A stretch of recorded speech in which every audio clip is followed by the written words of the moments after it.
Finalista číslo 9, strážkyňa pamiatky na dedinu. Obec Horné Opatovce doplatila na bezohľadné spriemyselňovanie počas socializmu.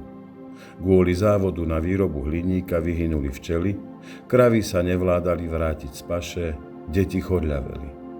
Na obec sa dal čierny mastný prach ako predzvesť jej smutného konca.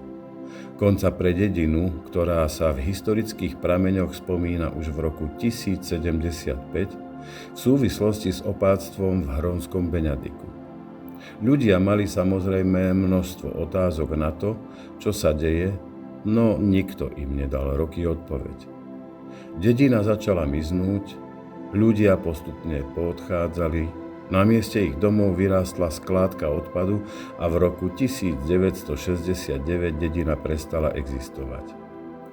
Pár desiatok metrov od háld odpadu stojí dnes len kostol, vedno s 300-ročnou lipou, ako poslední obyvatelia Horných Opatoviec. Lipa sprevádzala životom 10 generácií Hornoopatovčanov a sprevádza tých posledných aj dnes.